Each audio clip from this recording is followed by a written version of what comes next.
All right, are you guys ready to get serious on the genetics that we are going to be working with in the Pomera tribe? Because finally, it is time! All right, everyone, welcome back to the Pomera tribe. We have been working so hard at weeding out some of the really negative genetics that our tribe has carried for oh so long and getting in some very healthy creatures so that we can prepare for the jungle. And that sounds kind of merciless, especially because you guys know we had to banish so many of the jungle, so many of the garden clan. The great exodus of the banished just happened and it was so hard to do. But I think we're actually going to really benefit from having done that, because it would be cruel to continue breeding our creatures with the goal of going to the jungle, knowing that the creatures we've been having probably wouldn't survive. I don't think anybody who had been a member of the garden clan, doesn't look like any of them are really listed anymore except Lily right over here, and she is one of the most healthy members of the garden clan. But oh, and there's Tata. Clay, I saw you, Clay. There he is. But all of his descendants, almost every single one, turned out to be super unhealthy because of that no paw. And it's not really his fault. He brought in some very important genetics, the D and H genetics that we really, really desperately needed in our clan. Would have been cool if those violet eyes had shown up, but they just didn't. But a whole bunch of the others, Daffodil, a little Nuta, I don't think they would have ever stood a chance to survive in the jungles. So we really needed to shift gears away from that clan and focus on this little one we have. You guys know the lineup. We were very careful at picking our pairings yesterday, and so today we are going to work on just having tons and tons of babies and doing a little bit of exploring, because I think Ray is definitely not going to be our only explorer. So far, Coco and Nutu, who is one of the royal line of princes, and he looks pretty awesome if you ask me. So far, their babies are turning into double runner paws, and they've got beautiful stinky tails, healthy genetics. They have some fun recessive traits like carrying those ram horns in the background, and we kind of want to work on getting them maybe lean body. I think that is what we'll have in. Yeah, we'll keep lean body in there for a while. I also want to try mutating in warning dots pretty soon, because I think that would be really fun. But we're going to see if their babies are going to end up being mostly explorers, and then future healthy breeding stock to get in some more of the specific genes we're really going for, like those big beautiful noses and those dainty delicate velvet paws. So we'll be working on that with the goal of going to the jungle eventually, and probably all of our creatures will end up dying anyway. So knowing that, we're just going to sit back, let them have babies, and let them have fun today. So Coco is actually going to step over here. She has her little son Vanu. He's quite adorable, and she's going to mate with her mate and build a nest. I think we'll just have like this little cluster of nest over here that will be her territory. It's not permanent nest because she is not a direct member of the royal family.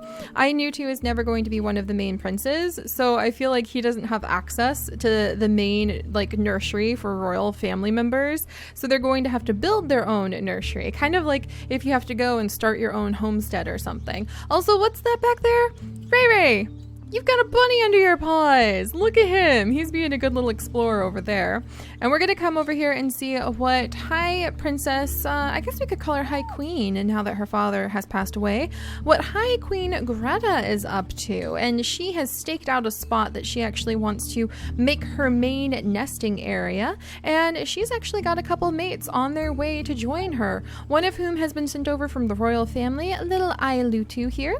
He's headed over there because he's got a decent, not a perfect, but a pretty decent healthy match for her genetically, and he also has double nimble fingers, and I just feel like having a solid line of definite nimble finger babies will help us out a lot with all of the other breeding that we're trying to weave in there eventually too. Remember guys, you usually have to look at it in terms of like two entire big clan generation moves and not just the current move. So don't look at Greta's babies and be like, they wouldn't be ready for the jungle. Think about her grandchildren or her great-grandchildren. That's how niche kind of plays out. So let's see, we'll move her over there. And then right over here, T Mio of the Tiger Clan has stumbled on little T Asan. T Asan is a wonderful mate for Queen Greta, but he's a little bit unhealthy, unfortunately. His doubled up immunity makes him very weak, but he's got a very, very adventurous and playful spirit, and that is why he has shown up so far away from his main home, and he has followed T Mio. So she is quite startled to stumble on this little guy. And there we go. Now we just opened. Oh my gosh, was that one of the berry clan? Oh, or one of the garden clan? Oh, that was amazing. All right, Tia-san. That is, look, it's Vanu. Oh, that's hilarious. We are definitely going to have to see what's happening here. I think Greta would be kind of merciless and attack at them and chase them away from her berries, because she sees this beautiful berry garden area as a very important place for the tribe to really be perching everybody at a berry bush and being able to harvest enough food. And those who come to steal our food are not welcome. So Isan and Greta are probably going to have some babies so that we can try to get the immunity genes passed on, but I am going to miss not having any fluffy tails, so it may be their children and Greta's children having to breed with Coco's children over here, because we got plenty of fluffy, beautiful tails to go around when it comes to Coco and Mewtwo. So that's what's going around in that part of the tribe. We also have lovely Ayanari kind of just exploring around the place. She does have a lean body, runner's leg, and nimble fingers. I wonder, she would make a good mate with Ailuta as well, so we may have her end up mating with him at some point in the future, just to see where all of our genetics end up going. Let's see, I'm gonna have her scooch over here and collect up those bits. Mimi is pretty awesome. A lot of you guys are big fans of Mimi. I'm not exactly sure what her future holds, but she has a long life ahead of her, so we're not going to worry about breeding her just yet.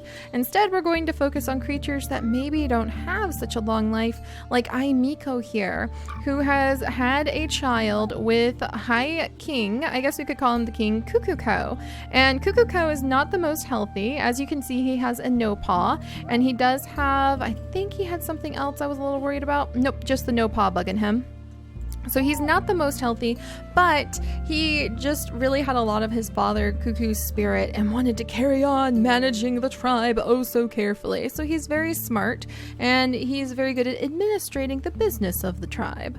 So Miko has become his mate. They actually do pair up for a healthy immunity combination, and their child Rokuro, there we go. Rokuro actually has a ton of the traits we really want. He has a big nose, he has a lean body, he's got a fluffy tail, perfect eyesight, normal hind legs, and his immunity is not double stacked. So, and he's got ram horn, so he really has a ton of the traits that we're going for the final type of creature that we want to be able to make for moving to the jungle. So he may be quite the attractive young prince when he comes of age.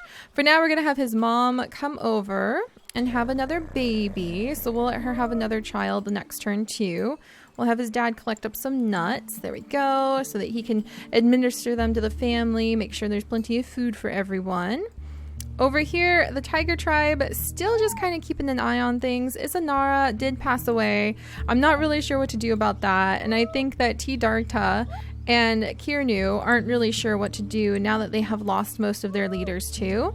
And T Miana, who is a member of the tiger tribe, I feel like she would feel like it's time to move on. She might come and fill up the open wound, the empty space that her mother and her sister, who used to lead the tiger tribe, they're both gone. And so she might come in and kind of start filling up the empty space. And I think the clan is going to start becoming a wandering clan. They're not going to stay put anymore. T-Darta is going to lead the way. They might start exploring, and we're going to wait till the little baby Nuvanku, T Nuvanku. T at the beginning of their name means that they belong to the tiger clan after all. Kirnu, you need to have that as well. There we go. But we may let these guys just kind of be wanderers for the most part. And then T Miana may end up trying to have a child with one of them in the future, though that's going to be a little bit risky, except for Nuvanku. Nuvanku and her could have a child, so we may pair them up in the future so that we don't pass on that no paw that a couple of these guys have, but we do try to keep the tiger tribe alive, because I know a lot of you guys are really enchanted with them. All right, so time to have some babies. Time to have so many babies. We've got a very lovely, very, very pregnant Coco on her nest, and I'm really hoping that she'll have some lovely children. So what do we have in there? We have lean body and dots. Let's throw warning dots in there just for the fun of trying something new, just in case. Let's see what happens. All right, 2 normal babies. A few sick ones. Look at you! Ooh. Oh, what do you have here, little guy? Taduk. So this is Taduk, a prince of the tribe, and it is a male. He's got B and C immunity, a healthy blood clotting, a swimming tail, normal hind legs, a digging paw, nimble fingers, normal body, and a big nose. So that big nose is thankfully starting to show up in more of the tribe. And let's move little Iroku over. And it looks like they're getting the digging paw for sure. So Miko, is that because... Yeah, Miko does have a digging paw. We'll go ahead and let her become pregnant again. A lot of pregnancies, but it's totally worth it. And then Mimi can be kind of like a good auntie and just keeping an eye on the little baby over here. So maybe she'll take care of the nest that way. And then let's see what we've got down here. Anari, we'll worry about having you breed in the future. You're still relatively young. And then Greta, look at that. The guy that we've got paired up for Greta has finally grown up. So Tia-san, we're going to scooch him over there. Greta's going to gather up some berries. And then she's going to woo Isan over here. He does not have much time, and he probably is aware of that. So we'll go ahead and have them breed. Not going to be the nimble-fingered children that I'm really going for there, but it'll pass on some healthy immunity genes that we really need. So it's going to be interesting to see what those two will have, but this is the beginning of High Queen Greta's tribe. So her own little clan, her own little family clan that she's starting over here. And she will also be sharing it with Luta. So once Luta gets up here, he is going to become one of her mates and really be helping out with expanding her territory. It's just her and this one nest and a few little berry bushes she can't even keep a full eye on most of the time. But she's quite interested in seeing where things will go. And I actually wonder if Team Mio may come over. And I think Team Mio may come over, and she's really wandered pretty far from the tiger tribe, so I wonder, we'll have her come over and meet with Asan as well, because they do match up genetically. And I think she may be willing to become one of High Queen Greta's, one of, like, her party. What is it called when the queen has an entourage? There we go. She might be willing to become a sort of noble in the queen's entourage, kind of taken in by the strong vision, and Mio really has always been more distracted by the berry bushes than the rest of the tiger clan. So we'll leave her here because I think that she may actually wiggle up to that nest, and High Queen Greta may grant her that nest on the condition that her children stay and help out and become future berry pickers. And I think that Mio might like that. She's very old. She's only got a few days left, so she might think that that's a fair trade-off to be able to spend the rest of her life at. And then over here, little Coco. Coco's children are really getting good at exploring. So Lasiri, who is not going to get the I name because she's not going to be like high up royalty, is a good little explorer. She's already zipping all over the place. Little Vanu, same way. Little Rovan has been born. He has healthy immunity. And he's got a big body, a normal snout, nimble fingers, and a runner's leg. So not bad. Not like the super duper fancy we were kind of crossing our fingers for, but not bad. Let's see, we're going to go ahead and have these two mate. I think she can make it. Yeah, there we go. And she'll pop in. Coco's just kind of going to be one of our main breeders for a little while. Lots and lots of babies from her. And then a lot of you. Oh, and I totally forgot about you. What you doing over here, Rosie? All right, I'm going to have you come over here and we'll banish you in a second to let her, that would be releasing her to go join the garden clan.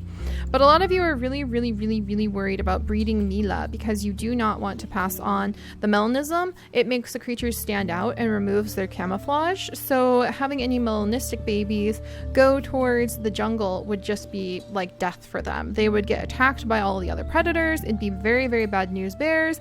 But don't worry, guys. That doesn't mean that the creatures that we're currently breeding, we'll all be able to go to the jungle. So I think it's fair for Mila, who is the last leftover member of the Garden Clan, with the Garden Clan kind of keeping in contact with her to sort of get a little bit of food and be the rebels that they are. I think it's fair if she goes ahead and just tries having some children of her own here with Tavankir, who was raised by his mother, Lily, telling him about all of the good things of the Garden Clan and why he should really respect the Garden Clan and care about them. And he also has a very short life, so we can't really waste some time. We've got to keep it moving, guys. So we'll go ahead, he can mate with her, and we're gonna let her have a baby. And I think she's a little nervous. She's worried that what if the child turns out to be like her, but I think everything will be okay. And then back here, Tavankir is secretly having a meeting with Rosie of the Rebel Garden Clan, so we'll have to see how that works out. And then over here we have got Ray doing his exploring. He really loves exploring, and we'll peel back some of the grass so that probably a lot of Coco's children, like Vanu and Lasiri, who are going to go forth and be explorers, can go zip away and do that. Also, I think Luta will definitely make himself quite useful to High Queen Greta by getting rid of the bunnies who are eating the berries. I think she'd be really, really merciless towards anything that destroys those berries. But all right, let's go ahead and see what the very first child is going to be for the High Queen. We're really hoping for that lean body needs to be brought into more of the clan, the entire tribe, every tribe actually, and that fluffy tail. But we do have fluffy tail already, so let's see if we can get that lean body in. And oh, there's a series of surprises all at once. That was a bit of a, there's a bit going on here all of a sudden. There's just a bit going on. Okay, well, we just randomly mutated in Kirduk, and Kirduk has the beak for feeding from the bottom, and apparently it improves some of his smelling ability. We don't have swimmers, so I don't know how useful that's going to be, but he has nimble fingers and runner's leg. All right, Kirduk, I think that Greta is going to be just completely perplexed and staring at this baby in befuddlement. Clearly, Tia-san has some very, very interesting children.